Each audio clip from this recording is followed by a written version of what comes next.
What's going on, everybody? This is Ultimate iDevice Vids, and today in this video we're going to be doing a durability drop test between the new iPhone 12 Pro and the previous iPhone 11 Pro. So in addition to the new flat edge design and of course the increase of the display size of the standard Pro model from 5.8 inches to 6.1 inches, the iPhone 12 models feature a new display glass called Ceramic Shield. And Apple claims this new display technology is going to result in 4 times better drop performance. That is a pretty bold claim, and we're going to be putting that claim to the test today. So we're going to do 3 rounds of drops onto concrete. The first round is going to be a pocket height of 3 feet, and the next round is going to be a chest height of 4 feet, and the final round is going to be a head height, or talking on the phone height, of 5 feet and 2 inches. And we're going to be performing 3 drops per round. We're going to do a face down drop, a back drop, and a side drop. And of course, in between each round, we're going to test out what still works on the phone, so the display, the cameras, Face ID, the physical buttons, the standard charging, wireless charging, the microphones, and the speakers. And we are going to be using our custom-built drop machine for this video.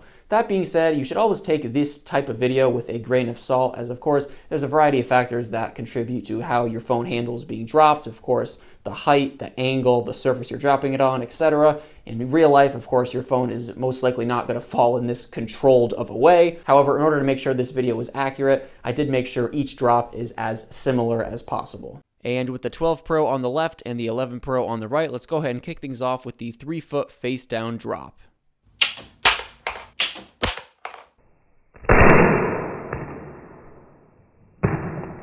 And unfortunately, both devices cracked. The 12 Pro's cracks were not quite as bad and deep as the 11 Pro's, and the back of both devices did perfectly fine. Moving on to the 3-foot backdrop.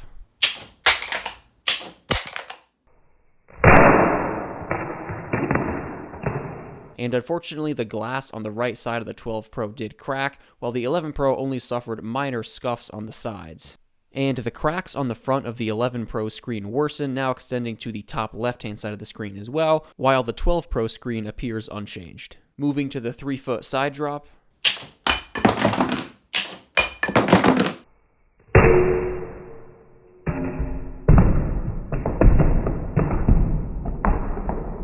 And while the cracks on the 12 Pro screen appear the same, unfortunately the cracks on the 11 Pro screen worsen, starting from the bottom and spiderwebbing up even more. And unfortunately the back of the 11 Pro also cracked, again from that same point at the bottom, spiderwebbing up on the back, while the 12 Pro's back remains the same. Alright, and at the end of the 3-foot round, while both devices' screens are cracked, the 12 Pro is definitely much more usable than the 11 Pro, as it's much less jagged and severe, and both backs are also cracked. The beginning of the crack on the back of the 11 Pro is definitely more jagged than the cracks on the back of the 12 Pro. And when testing out what works, the displays worked perfectly fine despite the cracks. Face ID worked on both phones, all the physical buttons, charging, wireless charging, the microphones, and the speakers all worked.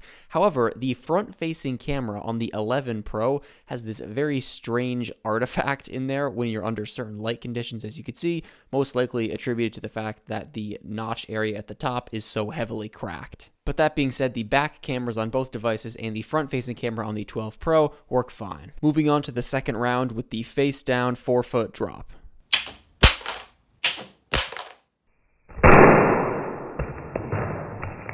And the display cracks worsen on both devices, with the cracks spreading to the left bottom hand side of the iPhone 12 Pro screen, and the 11 Pro's cracks getting worse, particularly in the upper left-hand side. Next up is the 4-foot backdrop.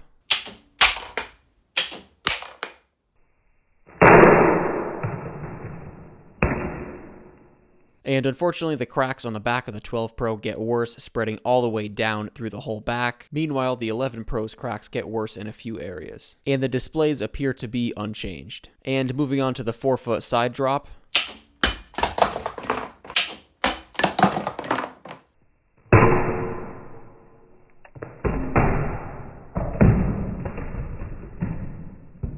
And while the 4-foot side drop didn't seem to impact the displays, the back of the 12 Pro did get significantly more damage, particularly in the bottom corner there. There's actually a piece of glass completely missing there. Meanwhile, the 11 Pro's back seems unchanged. And concluding the 4-foot round, both of the devices' displays are more damaged than they were in the previous round, the 11 Pro having much more significant damage than the 12 Pro, with again much more jagged and deep cracks. And at this point, the back glass on both devices are extremely jagged and sharp, the 12 Pro definitely having the worst of it, again with that chunk completely missing, with again jagged edges everywhere, in addition to pieces of the glass kind of jutting out due to the cracks. And as to be expected, the 11 Pro still has that issue with the front-facing camera, of course, due to those cracks at the top. And also, I noticed at this point on the 11 Pro, Face ID started to act a little bit unreliable at times. It seems to be working fine, as you can see right now, but again, it was just a little bit hit or miss. Sometimes it would take a few seconds to recognize my face, other times it wouldn't. But despite the cracks, both of the displays on these devices work. All the back-facing cameras on these devices work, and the front-facing camera on the 12 Pro works. Face ID on the 12 Pro works reliably. The physical buttons on both devices work. Standard charging and wireless charging work on both devices, and the microphone and speakers work on both devices. Next is the 5 feet and 2 inches face-down drop.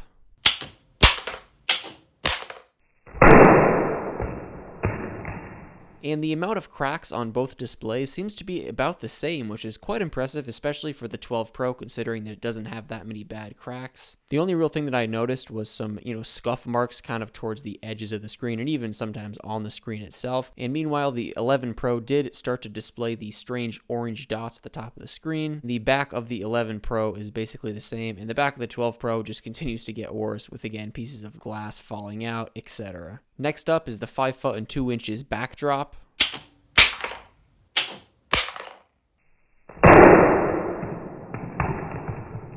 And at this point, the back of the 11 Pro suffers some serious damage, with a large piece of glass starting to jut out severely in the middle of the back glass, as you can see there, in addition to the cracks worsening towards the top of the back. And meanwhile, the 12 Pro's back glass continues to get a little bit worse. In terms of the front displays, they appear to be unchanged. Moving to the 5 foot and 2 inches side drop.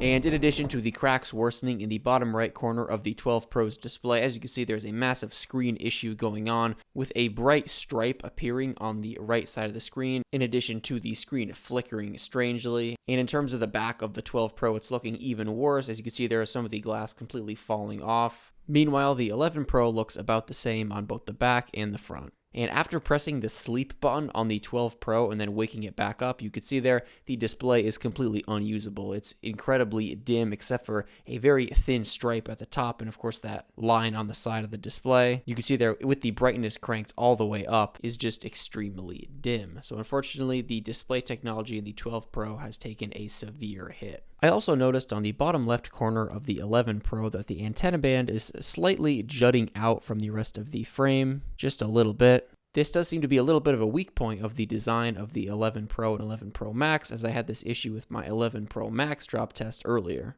Alright, so after the final round, the 5 foot and 2 inches round, the display on the 12 Pro is basically unusable. It's so dim, even with the brightness cranked all the way up, and there's this constant flickering, all the glitches I talked about a second ago. Meanwhile, the 11 Pro's screen still works perfectly despite the heavy cracking all over it. The back of both devices are completely jagged and shattered. However, both displays do respond to touch fine. Again, even the 12 Pro with that dimming issue still responds to touch. The back cameras on the 11 Pro appear to be working fine, and they also appear to be working fine on the 12 Pro. However, the screen is so damaged that it's hard to tell. Face ID on the 12 Pro still works. It also still works on the 11 Pro, just a little bit unreliably, as I said earlier. The physical buttons on both of these devices do still work. Standard charging and wireless charging both still work, and the microphones and speakers both still work on both of these devices. So at the end of the day, it's a little bit of a complicated end result because the physical glass in the display of the 12 Pro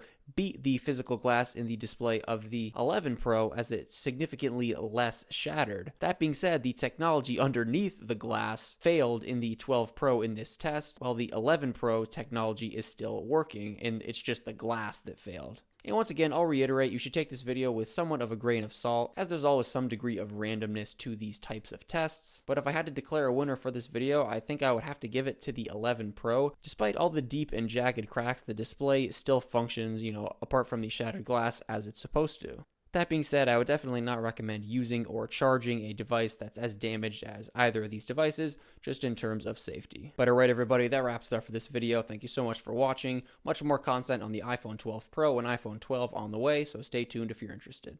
Peace out.